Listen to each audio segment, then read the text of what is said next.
Hi, welcome to Ethics. I'm Tom, I'm your instructor. Today we are talking about consequentialism and utilitarianism, right? As far as major ethical theories go, or major camps in ethical theory goes, consequentialism is amongst the top three, right? The big three, right? And those top three uh, theories are consequentialism, deontology, and virtue ethics. And we will kind of go through them in that order. I've picked consequentialism to be first because I think it's maybe the most intuitive of all of them, and perhaps the easiest to grasp right off the bat. Um, Consequentialism is, broadly speaking, as a broad camp, it is the view that ethical evaluation of actions boils down to the kind of consequences that that action produces. So the label consequentialism is really intuitive. Um, if what you do causes happiness, right, or has good consequences, usually those consequences are evaluated in terms of happiness or pleasure, right? Then that action is good, right? If I see someone, drop all their stuff, their groceries on the ground, and I go over and I help them, right? That makes them happy. It helps them out. They feel good. I feel good for helping them. And that's why it's a good action, because what happened was good, right? And if you do something bad, like I steal something from someone, right, it might really, harm them. And when it causes harm or suffering, then it's bad. It's a very, very simple idea. Um, what we will talk about, or what we're talking about in this module, though, is a particular kind of consequentialism, which is called utilitarianism. And we're looking at John Stuart Mill's utilitarianism. Now, his is a little bit more sophisticated than some other consequentialist views, but he is going to take the same line, right? And he has a general principle that he calls his greatest happiness principle, right? So that idea is basically that actions are right insofar as they produce happiness, and wrong insofar as they produce the opposite, right? And the opposite is really important here because it can just reduce happiness. It doesn't necessarily have to inflict pain or suffering, but can just not be maybe what we might think of as the best decision, right? And so his main principle is this greatest happiness principle. Okay. And now, when you look at actions producing happiness, right? This kind of raises the question of what we mean by happiness, right? And it also raises the question about whose happiness, and like in what sense of happiness, like I said before, right?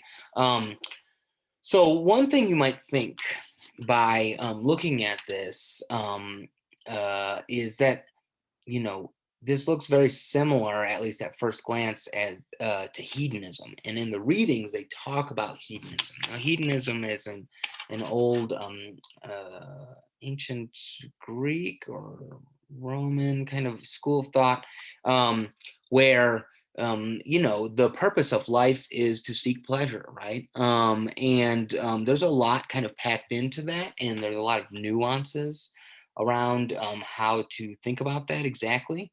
But the reason why I bring it up here is because, we have a kind of common sense notion of being hedonistic, right? And usually that is understood in terms of being somewhat base, right? Like you're a pleasure-seeking individual, right? Like you're only out to feel good and do things that make you feel good, right? Very sex, drugs, and rock and roll kind of lifestyle is a hedonistic lifestyle. At least that's the kind of common sense interpretation.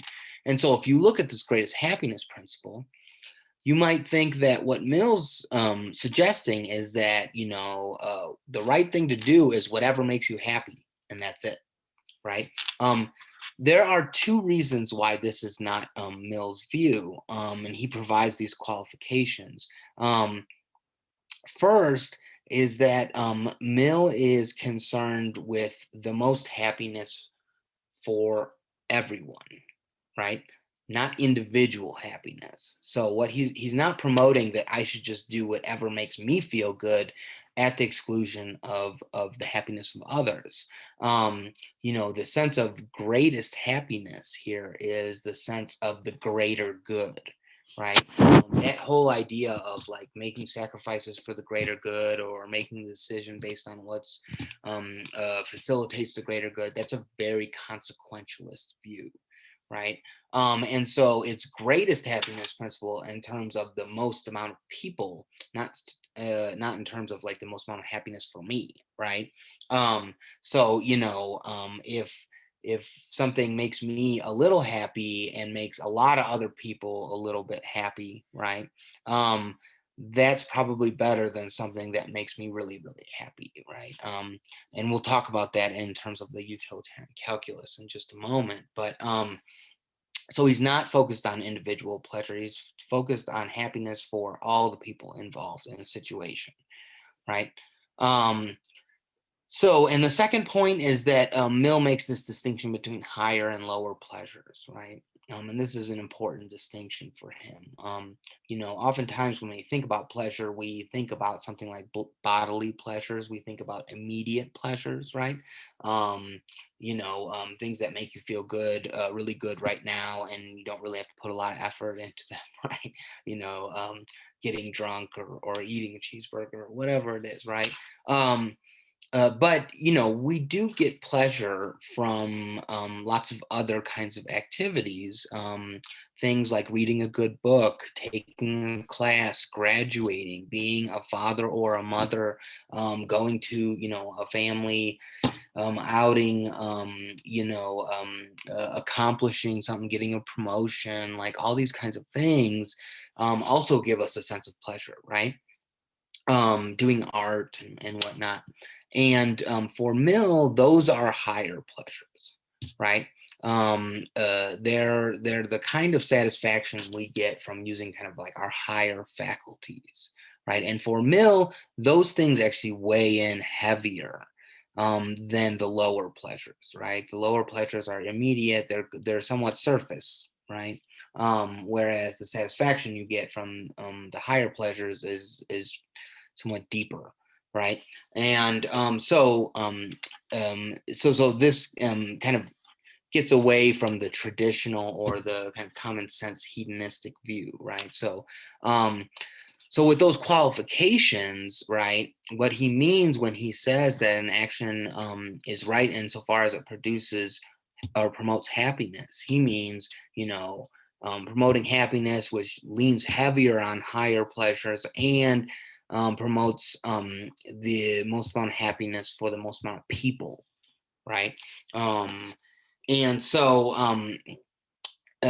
so this is the basic idea, right? And as I mentioned, the essence of Mill's position is something like the greater good, right? That when you're faced with some kind of ethical dilemma, right? You weigh the pros and cons, you think about the people involved, and you think about, how your actions are going to affect them and yourself.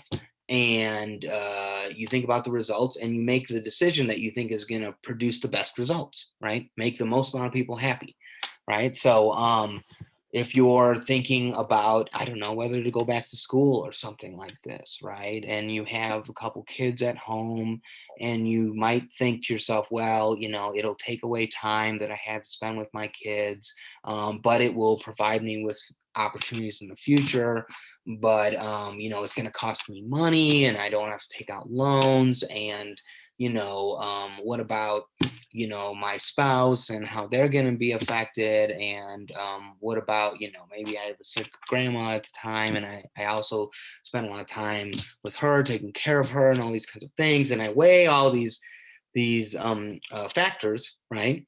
And think about whether or not my decision to go back to school is going to create more benefit, or it's going to actually create more problems, right? It's a very simple idea.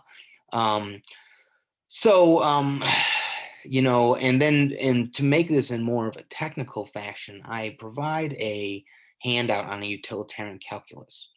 So a utilitarian calculus really provides a way for you to be a little bit more exact about that pros and cons list, right? And so given my example, right, where you have, thinking about going back to school, right, you would list all the people involved, right?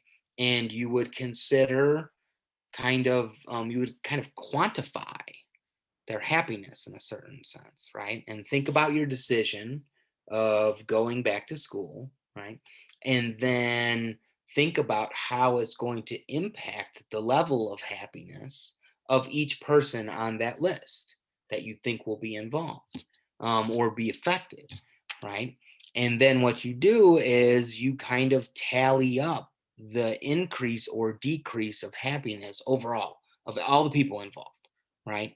And if your big number goes up, then it's the right thing to do. And if your big number goes down, then it's the wrong thing to do, right? So to stick with this example, if you find that going back to school is gonna, maybe decrease your happiness a little bit because you'll be a lot busier, but you kind of realize that everyone else involved is going to be happier because I don't know, maybe you'll have more of a sense of purpose and you have more of a schedule and whatnot, right? And so everyone else's happiness goes up, a few points, and yours goes down a couple points. Then the pros outweigh the cons, right? Everybody's going to be, the overall happiness is going to go up, even if one individual's happiness goes down, right? And that's the idea of the greater good, right? Sometimes when we talk about the greater good, we talk about something like military service, right? A person is putting themselves in harm's way, right? Making a personal sacrifice. But the idea is that that personal sacrifice will translate into more good for more people, right? And that's the consequentialist idea, and in particular, that's Mill's utilitarianism, right?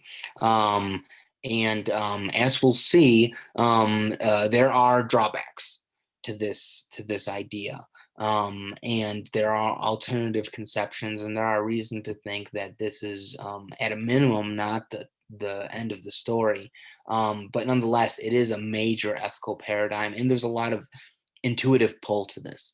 It's hard to say that people don't consider the consequences when they're doing ethical reasoning, and that they don't like factor into how we do ethical decision making, right? And our deep sense of what is right or what is wrong. So that's it for today. We'll be talking shortly. Okay.